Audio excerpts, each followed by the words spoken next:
People, sit down, grab a glass of rosé, an ice cream, whatever you need. But we have a great, great panel lined up for you. Not because I'm sitting here for the second time, but because we have really, really great people, sharp people, insightful people sitting next to me that will tell us a lot about how video is important for brands and their growth. Now, I'm not going to introduce all of you. Instead, I'm going to ask a little bit of a controversial question and give you the moment to introduce yourself. What are you doing? Your name. Controversial question. How much video, and that includes the big screen linear, the CTV, smartphone, whatever, how much video do you consume per day? Ute. Hey guys, nice to meet you. I'm very happy to be here. I'm Ute. I work for AdAlliance in Germany, which is the sales house for RTL Germany. I'm responsible for 3 specialist teams, one of which is taking care of media corporations with startups. So I've been actually working for the last 10 years with a whole bunch of startups who added television to their media mix in order to scale up their businesses. Usually when you have a Series A funding, we can really help to scale the business.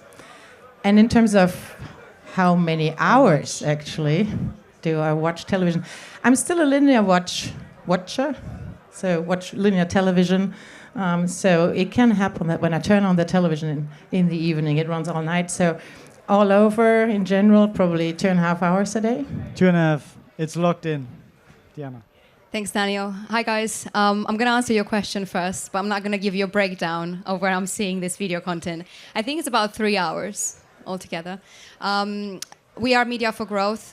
We are an investment platform and a growth platform for smaller brands, emerging brands that want to scale on TV or lower the barriers to entry into above-the-line media by partnering with strategic media companies, including RTL.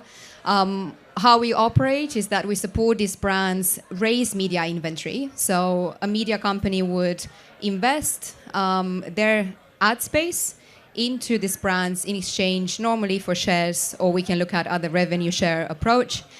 The incentive for both parties is that if you're a media company that you are new to this model, you get exposed to a new set of advertisers, but you also get to have exposure to their exit proceeds when the company exits or is acquired. And also these brands would essentially grow to become cash spenders with the group. And if you're a small brand, I think the incentive and the benefit is quite clear, is that many times you wouldn't have probably thought of going to TV because it's perceived as being quite costly. So it's lowering the barrier of entry for you in a completely new world and amplifying reach as well as giving you a more extensive runway. 2.5 hours, 3 hours, Erez.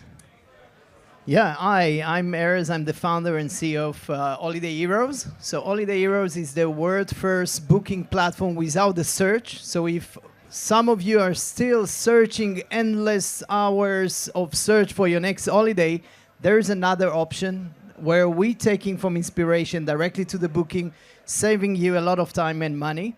How many hours? So I think we need to be serious in this event. So I'm going to take 60% down and say 90 minutes. 90 minutes. Okay, so that's where we're... Patrick. Hello, everyone. My name is Patrick O'Keefe. I head up integrated marketing communications at E.L.F. Beauty.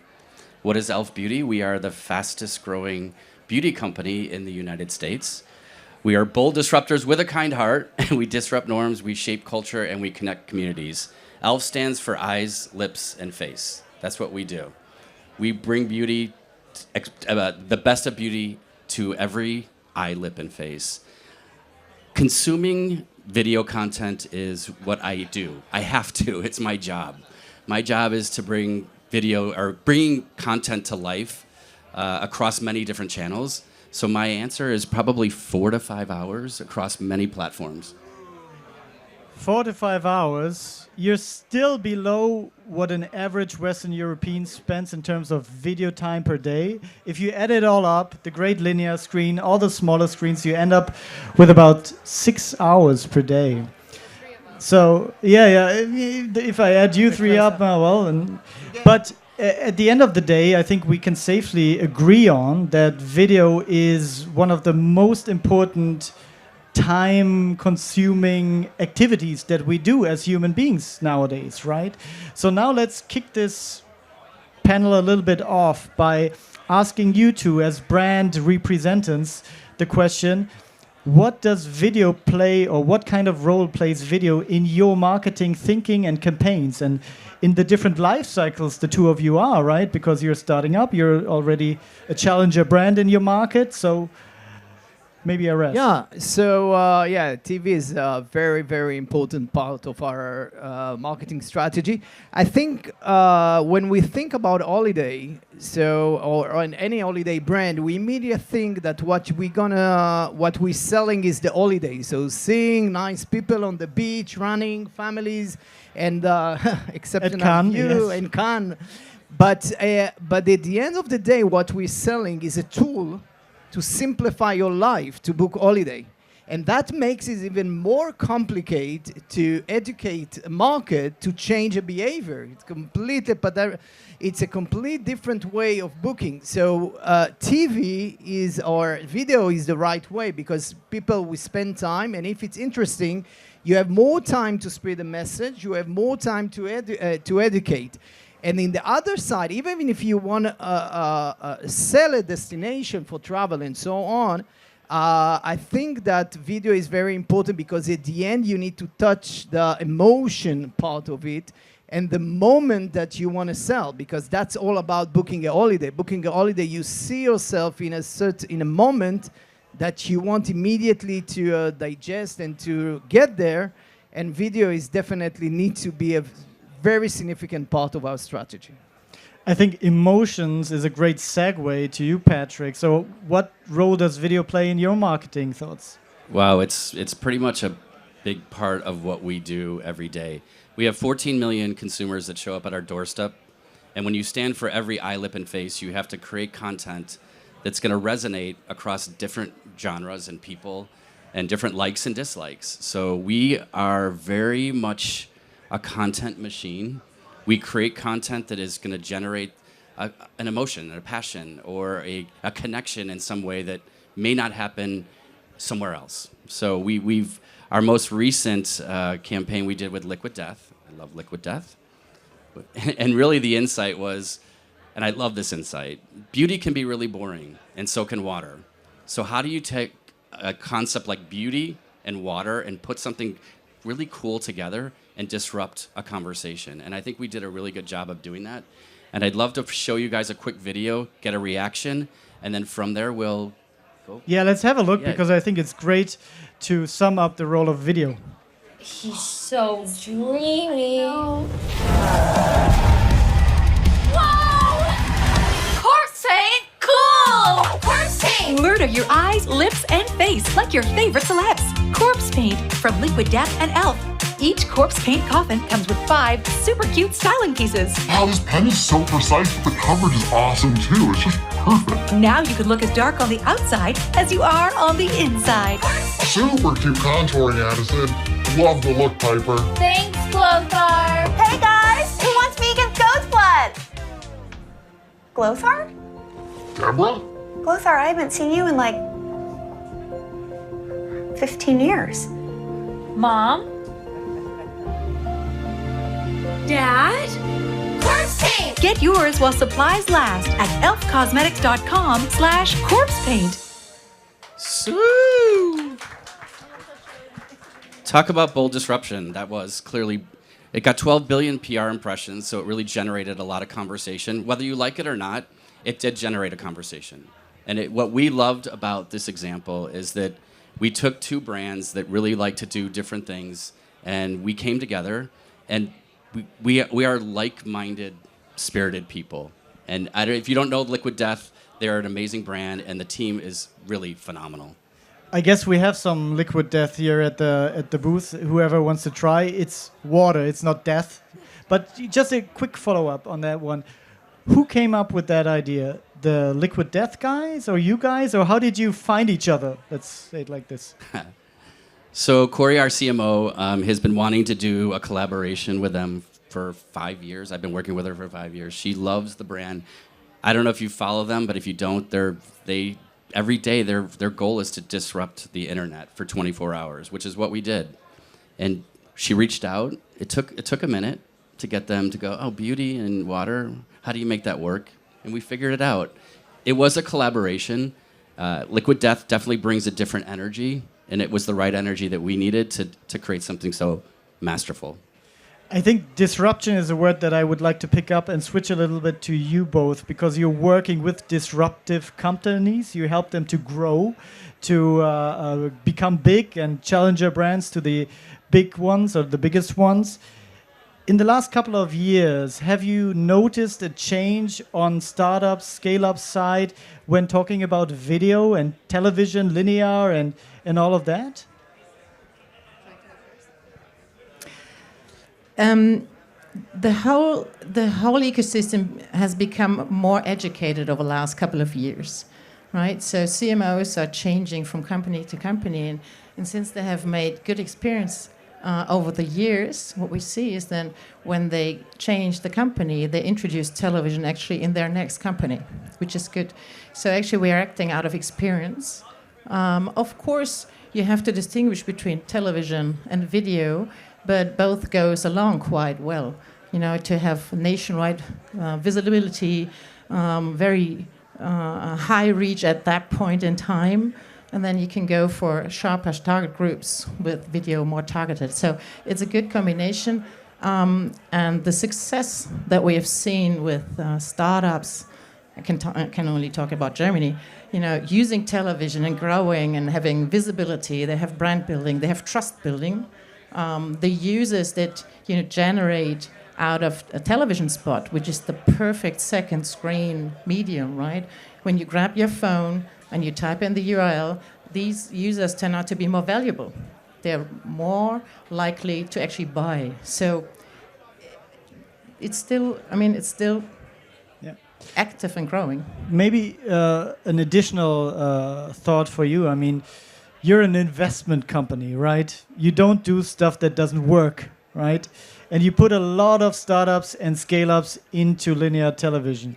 So it works, but how did it change in the last couple of years? Sure. So I was just smiling when you said investment company, you don't put things in that doesn't work. And you look at about 75% of the venture capital funds do not return the fund. But forget what I said. Well, pretend yours works. Well, let's hope so. I think we're still early stage, but hopefully in a few years we'll see that. Yeah, I can only echo what Wout has said, and maybe I can add a couple of statistics, mainly coming from the UK landscape. We're based in London. We work a lot more with UK brands. But I think it's important to maybe define startup and the kind of company we work with. So this is a company that you may be shocked, but they're probably 1 or 2 million in annual recurring revenues.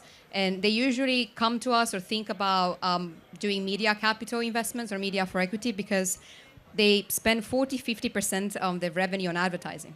But majority of that goes into Meta and Alphabet and all the tech giants. And if you're a company entering like a super competitive sector like travel, where Booking and Expedia are spending billions on Google, well, good luck, I think, with winning the SEO award just purely going to digital channels.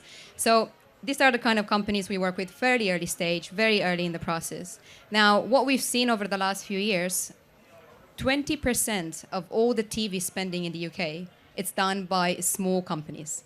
That's 1.5 billion pounds. And that's been growing for the last 5-6 years consistently.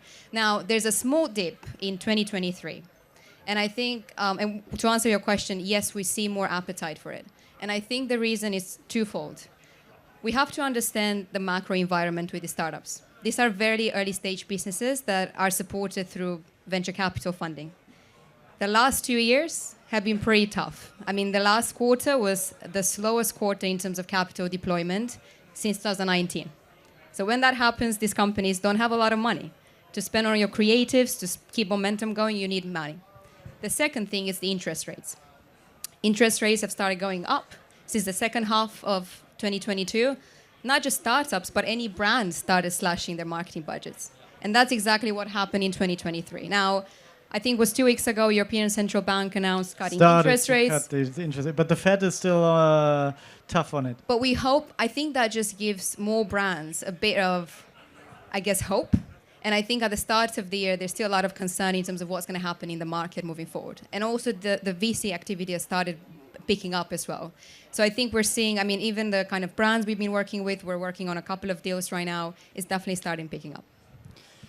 So we have established that video is our favorite thing, or second favorite, or third favorite thing to do, right? We have understood that from brands' perspective, from a media perspective, from an intermediary perspective, video is the way to go. Now, there's a lot to choose in video, right? So let me ask you, Erez, when you look at video, is everything equal? Is all the same? Does it matter what kind of video, the big screen, the small screen, linear, non-linear? Yeah, that's a very good question, because at the end, it's we all agree that we are consuming much more what's accessible. So we use our phone, and we're looking. So quick videos or Instagram video and so on are definitely something that brings an effect. But there is a huge difference between the social and video we can find and what we see on linear TV. Linear TV has this effect of trust, which brands are looking for. And especially if I'm looking into travel, people are booking travel and they spend their money, and it's not like tomorrow they're going to get their TV at home. They're going to travel in 6 months. And now they need to trust the brand. So the effect of having those different platforms on the digital and the effect on the TV, on the linear TV, is mainly, and that's where we're seeing the effect of the trust. People trust a brand that is on linear TV. So you don't only gain the visibility and the brand awareness, but you always also gain the trust. Having saying that, it can work only if you're doing it 300 degrees. So it cannot work if you're only on linear or only on digital. So both of them has a different role. They're gonna reach the user in a different phase of his journey. And if it's done properly, then you reach the user at the right phase, at the right step of his decision making, and so on. And every platform is gonna play a different role acquiring this user. Patrick, you're from the US, a very fragmented market when it comes to media. Give us your thoughts on how do you see the value of different types of media, linear, non-linear, your view on that? We played in all the spaces, and again, it comes down to content. I love this example just because content is so unique and so different, and it's also about creating a conversation and disrupting. So we are one of 4 of 4,200 publicly traded companies that have 2/3 women and 1/3 diverse. That's a problem. That's a problem, and we want to solve that problem. So we created a campaign that I'm super proud of, and it was called Change the Board Game. We partnered with Billie Jean King because Billie Jean King actually changed the conversation for women in creating equal pay for equal play. Then we created a campaign called So Many Dicks. And the reason we created that campaign is because there are more men named Richard and Dick on boards of directors than underrepresented women in diversity. And it's not to say anything, it's really to support the rally cry. We took over the financial district, we did out of home, and we created a video that was really about educating a new generation of people and women and young girls to understand the power of what equality truly means. And so, again, it's out of home, it's TikTok, it's what we do on YouTube, it's how we show up with creating our TV commercials for the Super Bowl. It's really, and everything is unique and different because, again, when you stand for every eye, lip, and face, it's a big responsibility, and you want to make sure that you're addressing all of it across all communities.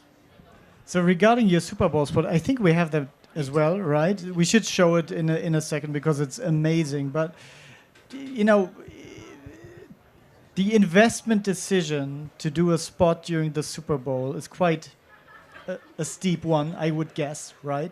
But is that a discussion, or is that if you come up with the right content, with the right concept, then everybody goes, okay, let's do it. Let's go for the Super Bowl. So everything is driven by an insight, and we'll talk about last year with Jennifer Coolidge. The insight last year was that, well, there's a couple. One is we had a huge opportunity to become the #1 SKU in all of mass beauty. And becoming the #1 product in all of mass beauty when it's been Maybelline, L'Oreal Paris, it's been a mascara. We saw an opportunity for us to kind of take over that spot. And we did a Power Grip Primer. There's never been a primer that has been #1. And so we leaned in, we learned, and we took an educated bet, and we did the commercial. Jennifer Coolidge also had something that was really cool. She just won an Emmy for her show White Lotus, and she said, when a reporter asked her what her next role would be, she wanted to be a dolphin. So we created that opportunity for her. Dolphin skin was trending on TikTok, and so we created the stickiest commercial in the Super Bowl, and guess what? We became the #1 SKU in all of mass beauty because of the power of that moment on the Super Bowl. Now, fast forward to this year, we had another Judge Beauty moment. We'll play the video, and I'll give you a little bit of insight around that. Shall we show it? Yeah, let's do it. Let's do it.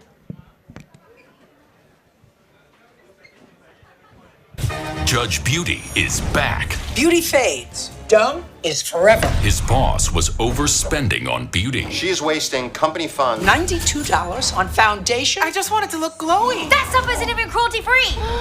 I find you guilty and sentence you to $14 glowy skin. Your Honor, in my humble opinion, that is more of a reward. And my humble opinion, you're a putz. Judge Beauty serves eyes, lips, facts. In E.L.F. we trust. That was another, that was fun. Generated over 100 billion PR impressions, so that really was another way for us. Thank you to Team Shadow, our agency that actually created the commercial and helped us generate all of these incredible storytelling and narrative around the story. From this commercial, we wanted to make sure that everyone understood that you do not have to pay top dollar for beauty. You can actually pay for good quality product at a value. And that was really the message. And we partnered obviously with Judge Beauty, and there will be more around the Judge Beauty series to come. I think it's an amazing spot. I really had to laugh very hard. The Super Bowl is the pinnacle of branding, right? So to close this panel off, I want to come back with a question that is always in every discussion that we are.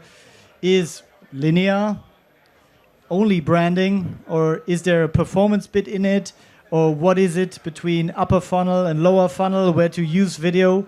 Maybe we'll start with Ute. What's your take on this in the discussions you have with startups, in the discussions you have with brands? It can definitely do both. It depends on the approach that you choose. You can either choose branding first, but you definitely get some performance, or you do performance first. You have a clear call to action in your spot. Nevertheless, you will experience branding and brand building on your brand. So it's both. And as I said, in terms of conversion, since it's a perfect second screen medium with your mobile phone, it definitely is good for performance. What do you think, Daniela? Yeah, I can only agree. I think it depends on the stage you are as well in your brand. Brand kind of evolution, I suppose. It's definitely a great branding asset, but I think we've seen TV also changing a lot with addressable TV, with interactive TV. I can probably name a couple of examples. There's actually one company we just graduated from our fundraising program based in Germany. Their products is stored in Rewe and Edeka. These are two retail stores in Germany, but it's mainly in southern and western part of Germany. And you could argue maybe they're a bit too early stage for TV, but we have the possibility to do addressable TV ads. So it will be an in-program banner ad where you'd say this brand can be found in your local Rewe store, which is a mile away, right? So we can do a bit of testing with addressable TV. That to me could be performance channel. It's a direct response. You can go and buy that brand from your local Rewe store. US presents huge opportunities. Let's just look at Roku and Walmart integration, right? So if you are a product stored in Walmart, and if you're watching Roku, which is a fast channel, it's obviously, you can watch loads of the ads, see the product coming up on the ad through the smart shopping integration with Walmart, go and buy it straight from Walmart. So it's an interactive TV, that's performance again. But it's definitely a channel that can have a lot more rewards for your bucks down the line. And I'll just finish with one example. There's a brand which is based in the UK, but it's becoming more well-known internationally, called What 3 Words. So this is a geospatial application that they've done a really clever stuff where they divided the entire world on a 3x3 square meter. So we are currently sitting in a 3-word square meter, and it's the easiest way to share location. That company very early on understood the value of TV. So they spent in the last 3-4 years close to $100 million. First with channels in the UK, the Times of India in India, in Germany as well. Right now, they stopped doing any TV paid advertising in the UK after 2 years. They get an organic install every 3 seconds. So I think TV is not, what I'm trying basically to summarize is that you should look at the whole, where it actually sits in your marketing mix and how it impacts your other performance channels. So you're an early brand, you're starting up, you're trying to challenge the incumbent. Where does video play a role? Upper funnel, lower funnel, everything? Yeah, so if I'll give several, for the last 10 years, I think we've built several brands always with TV. And it plays both roles. So you start with a brand, so it always will start with a brand. But we need always to understand that those who are watching, they are in the different phase of thinking about holidays, booking holidays, not taking an holiday this year. So we can see both of them. We're gonna always start with brand awareness. So bringing the top of mind. Let's remember we're dealing with a very tough market. We're dealing with a very, very tough industry. And everyone is starting to understand the power of TV, though. So they're going back to TV. But I think in terms of where do we in the upper funnel or lower funnel, it changed according to the messages. And we're seeing, so the first months of campaign will always be branding. And then we can definitely see performance coming. If we reach the right audience, if we give the right message, we can change the message from full awareness and top of mind into conversion. Go and book and so on. But I would say still 70% branding and 30% performance. That's where I'll scale it. And for you, Patrick, where are you with video? How do you use it? In which way best? It goes back to content and how do you disrupt. I think we've shown a couple examples. A quick story is when Corey started 5 years ago, our overall marketing budget was 6%. And our CEO said that if you can continue to prove that you can drive an ROI, we will continue to give you more money. And we like to test and learn and experiment. So over the last 5 years, we've grown to 25%, 24 to 26% is what we're guiding to this year as a publicly traded company. And we are definitely always going to find a new way to tell that story. And video will always be a big part of it, whether it's on a big linear screen, CTV, out of home, YouTube, you name it. We want to be a part of the conversation, and we'll do it our way. I'll just add that what we're seeing on a customer acquisition cost metrics, we're completely seeing at the beginning a very high. But then even if we go out from TV, we see our conversion rate going down because of the awareness. So we're driving more and more traffic, and the effect of building strong TV presence on digital platform on then going into Google performance is just an immediate effect, because the cost of performance marketing is just going down because the brand is known and people are going directly, and therefore the conversion is going up. So it's a mix of all metrics at the end. That's why nothing can not go by itself. It needs to be an overall strategy. That's the important thing. So to orchestrate it properly, to use video in the best way possible. Thank you, everybody. I think this was a great panel. You can take your liquid death with you if you want. I think we have a couple of liquid deaths left. 1,000. Well, I heard last year we had 4,500, 5,000 people here, so you got to be quick, right? Thank you very much. Enjoy the evening. And a glass of rosé. Thank you.